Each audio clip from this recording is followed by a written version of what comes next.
Herzlich willkommen zu diesem Tutorial. Ich werde Ihnen heute zeigen, wie Sie Ihren digitalen Ausgang parametrieren können mit dem Fokus auf Connected Flags. Im ersten Video haben wir uns angeschaut, wie ein Flag generell aufgebaut wird. Das Grundprinzip, wenn Sie das Video noch nicht gesehen haben, dann schauen Sie sich das zuerst an. Die Inhalte setzen wir hier voraus. Und wir schauen uns heute den Fall an, dass ich nicht mit einem Flag auf einen Ausgang gehen möchte, sondern mit mehreren. Jetzt könnte ich in der Auswahl in DO 20 bis 27 einfach alle Flags auf diesen Ausgang legen. Die Möglichkeit gibt es, die sind dann standardmäßig erstmal oder verknüpft. Ich kann diese Flags aber auch zusammenfassen in einen verknüpften Flag, also einen Connected Flag. Das Kurzzeichen ist dann CF1 bzw. 2 mit dem entsprechenden Subindex. Innerhalb dieses Connected Flags sind die einzelnen Flags oder verknüpft.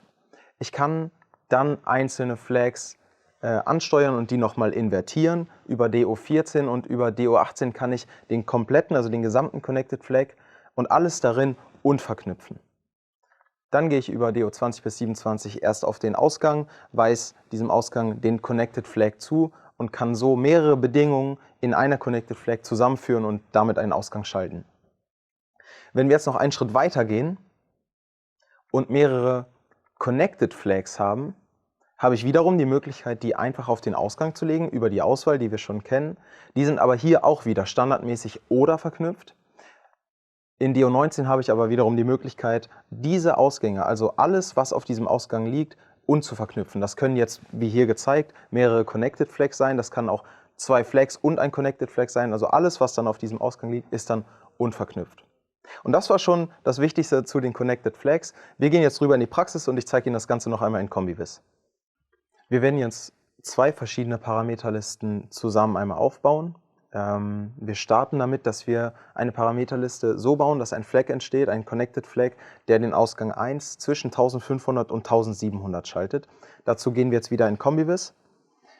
Ich habe die entsprechende Parameterliste schon vorbereitet. Hier oben wieder die 4 Parameter, die wir beobachten. Und jetzt gehen wir hier rein und sagen wieder, wir nehmen die tatsächliche Drehzahl.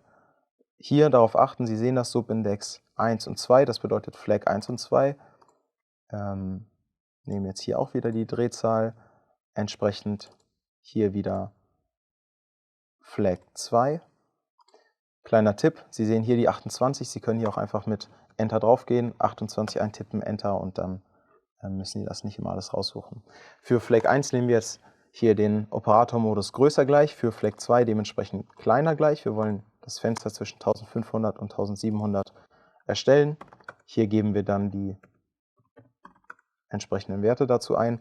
Die Hysterese und den Timer sparen wir uns jetzt. Und jetzt gehen wir in DO13 und sagen zunächst erstmal, welche beiden Flags in Subindex 1, also in Connected Flag 1, zusammengefasst werden sollen. Dann hätten wir die Möglichkeit, Flags zu invertieren. Das brauchen wir in diesem Fall nicht. Und hier wieder, DO16 wie im letzten Tutorial auch, haben wir die Möglichkeit, die Anzahl der Connected Flags zu begrenzen, um wieder Prozessorleistung einzusparen. In diesem Fall brauchen wir auch nur eine. Verbinden jetzt alles innerhalb des Connected Flags 1 mit einer Und-Operation und weisen zuletzt Output 1 den Connected Flag 1 zu. Und damit sollte das Ganze funktionieren. Wir schmeißen unseren Motor an mit 1400 Umdrehungen in der Minute. Schalten unser Cockpit ein. Sie sehen jetzt hier unten, kein Ausgang wird geschaltet. Wenn wir jetzt in unser gebautes Fenster gehen, sehen Sie, Output 1 schaltet. Gehen wir jetzt über dieses Fenster, also über 1700, ist der Output wieder weg. Und damit hat das so funktioniert, wie wir uns das vorgestellt haben.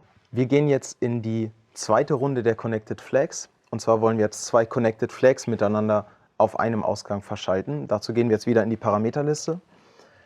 Ich habe die jetzt soweit schon vorbereitet.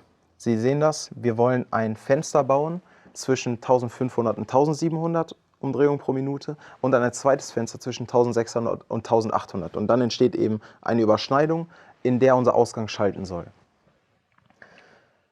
Die Drehzahlen habe ich eingestellt. Sie sehen das, wir haben 4 Flags, Subindex 1 bis 4. Wir haben hier unsere Drehzahlen, Hysterese und Timer sparen wir uns, Hysterese und Filter sparen wir uns in diesem Fall auch wieder.